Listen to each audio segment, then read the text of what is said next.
ሻሎም ሻሎም ቅዱሳን እንዴት ናችሁ? ዛሬ ባጭር ቪዲዮ ወደ እናንተ መጥቻለሁ።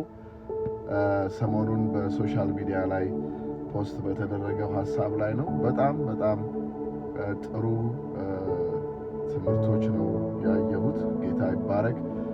ክርስቶስ ኢየሱስ ብቸኛው ቤዛችን ነው የሚለውን ሐሳብ እንደው ትንሽ እኔም ለመጨመር ፈልጌ ነው። ጌታ ይባረክ። መጽሐፍ ቅዱሳችን ጌታ ኢየሱስ ክርስቶስ ከሰማይ ሰማያት የወረደው የሰው ልጅ ሊቤዠው ነው። የሰው ልጅ በከበረው በኤደን ገነት ይኖር እንደነበረ በእግዚአብሔር ፕሬዘንስ ውስጥ በእግዚአብሔር መገኘት ውስጥ የእግዚአብሔርን ክብር እየተመለከተ ይኖር የነበረው የሰው ልጅ በኃጢአት ምክንያት ከዛ ክብር እንደወደቀ ሁላችንም እናውቃለን። ታሪኩን በዘፍጥረት ምዕራፍ 3 ላይ ሄዳችሁ ማንበብ ትችላላችሁ።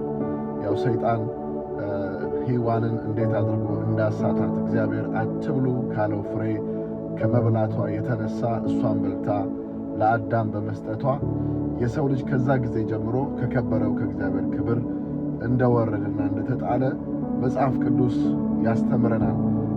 ጌታ ኢየሱስ ክርስቶስ እንግዲህ ያንን የሰው ልጅ የወጣበትን የኤደን ገነት በክርበል በሰይፍ አጥሮት ሰውን ቁርበትን አልብሶ ወደዚች ምድር ከጣለው በኋላ ያ ቦታ ማንም ሰው እንዳይገባበት እስኪሆን ድረስ እግዚአብሔር እንደከለከለ እንመለከታለን።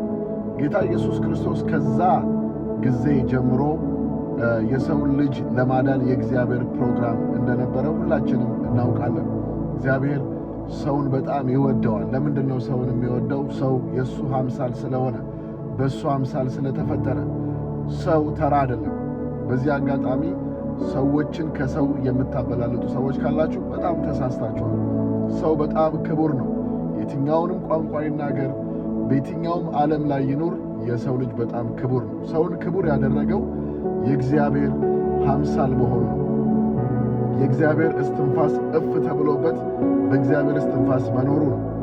ስለዚህ ጌታ ኢየሱስ ክርስቶስ በዘላለማዊ በእግዚአብሔር ሐሳብና ዕቅድ ውስጥ በአብ በወልድ በመንፈስ ቅዱስ ዲስከሽን እግዚአብሔር ዓለምን እጅግ ስለወደደ ወልድ ደግሞ ይህንን የሰው ልጅ ወደ እግዚአብሔር ክብር ለመመለስ ከሰማይ ሰማያት ይህንን ተልእኮ ወስዶ ጌታ ኢየሱስ ክርስቶስ ከድንግል ማርያም እንደተወለደ ሁላችንም በመጽሐፍ ቅዱሳችን ላይ አንብበናል፣ አይተነዋል።